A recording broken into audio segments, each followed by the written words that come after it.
Hello friends, प्रीति Prachi home kitchen में आपका स्वागत है। आइए आज हम सर्दियों में खाने वाले ये मूढ़ी है, इसको हम परवल भी बोलते हैं, जो चावल से बनता है।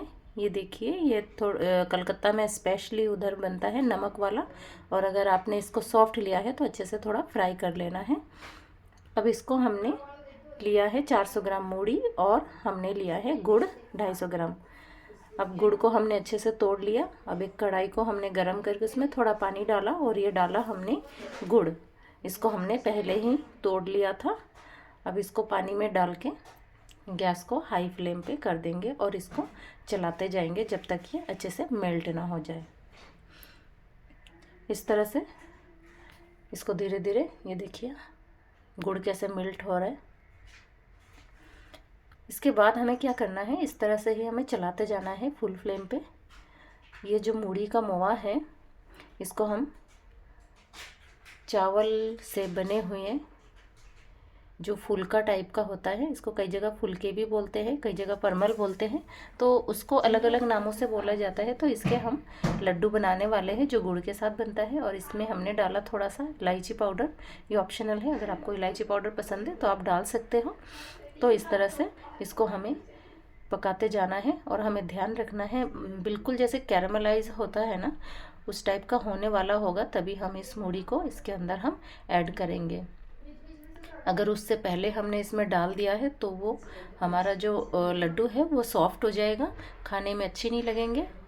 इसीलिए गुड़ का जो टेक्सचर है वो बिल्कुल बराबर होना चाहिए और इसको हमें कंटिन्यू चलाते भी जाना है इस तरह से। और आसपास में एकदम चिपक नहीं जाए तो हमें पास पास जो लगे हुए हैं, चिपके हुए हैं थोड़े से साइड साइड में, उसको भी हमें अलग करते जाना है। इस तरह से हमें कंटिन्यू चलाते जाना है। ये देखिए कैसे फूला फूला हुआ सा लग रहा है, झाग झाग सा। करीब हमारा ये गुड़ पकने को ही है। तो इस तरह से हमें इसको अच्छे से चेक कर लेना है। ये देखिए अच्छे से ये करीब करीब बन चुका है। अब देखिए गुड़ हमें देखने में ऐसा लग रहा है बिल्कुल हल्का सा हो गया है और इसका कलर भी काफ़ी हद तक चेंज हो गया है। तो इस स्टेज पे हमें क्या करना है, हमें जो हमारी मूढ़ी है उसको हमें मिक्स करना है, लेकिन इसकी कंसिस्टेंसी बिल्कुल बराबर हो वो हमें एक बार चेक कर लेना है।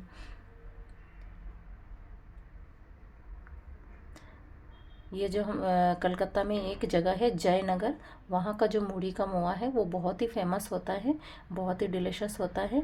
तो हमने कोशिश करी कि बिल्कुल वही का मोआ बनाया जाए। तो अब हमने इसके अंदर मिक्स कर दिया है मूढ़ी को बहुत ही अच्छे से। इसको हमें कोटिंग कर लेनी है, लाइटली चलाते जाना है और इसको अच्छे से कोटिंग करते हुए जाना है। गैस को हमें बिल्कुल ही सिम पे कर देना है। अब जैसे ही ये आपको लगेगा कि थोड़ा सा गैस ज़्यादा है या तो हम इसको गैस को बंद कर देंगे। उसके बाद हम इसको अच्छे से मिक्स करते जाएंगे। जैसे ही अच्छी तरह से मिक्स हो जाएगा, उलट पुलट करके अच्छे से इसको मिक्स करना बहुत ज़रूरी है।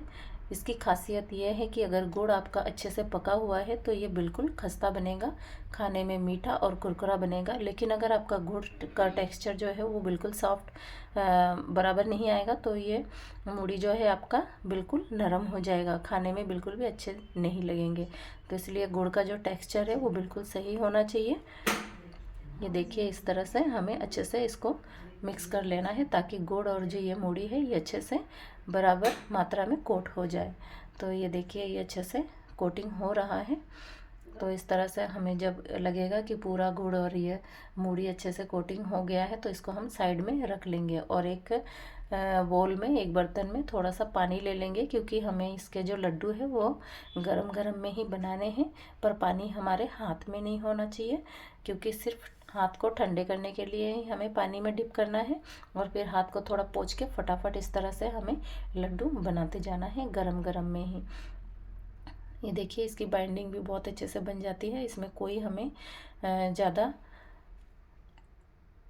ये देखिए कोई मेहनत का काम नहीं है, बहुत ही अच्छे से बन रहा है। तो इस तरह से आप बनाइएगा।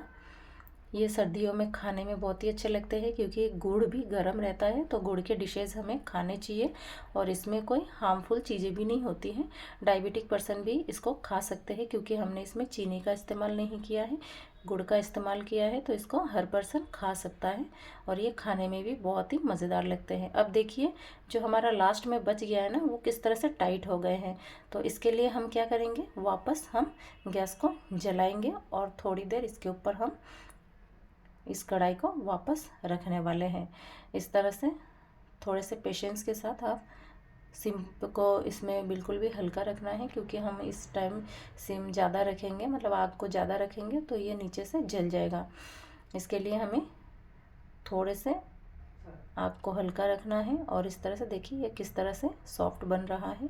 जैसे ही ये गुड़ मेल्ट हो जाएंगे तो ये देखिए जो चिपक गया है ना, तो ये वापस निकलने लगेंगे। इस तरह से हमें थोड़ा सा फिर मिक्स करने का मौका मिल जाएगा। इस तरह से हम थोड़े से फिर मिक्स कर लेंगे अच्छे से। ये देखिए सॉफ्ट बन चुका है। अब इसके हम वापस लड्डू बनाने के लिए ये तैयार है, तो वापस हम इसके लड्डू तैयार कर लेंगे। जो बचे हुए हमारे मूढ़ी थे उसके भी लड्डू तैयार कर लेंगे। फ्रेंड्स, इस तरह से आप सर्दियों में इस तरह से मूढ़ी का जो मोआ है उसको ज़रूर बनाइएगा। इसके लड्डू बहुत अच्छे लगते हैं खाने में। तो इस तरह से आप घर पे बनाइए और आप मुझे लाइक शेयर भी कर सकते हैं। अगर आपको ये डिश अच्छे लगते हैं तो फिर आप मुझे कमेंट्स करके भी बता सकते हैं। इस तरह से आप ज़रूर बनाइएगा और आप इसको कम से कम 2 महीना 3 महीना भी स्टोर कर सकते हैं। इस तरह से आप बना के खाइए और मुझे इजाज़त दीजिएगा। नमस्कार फ्रेंड्स।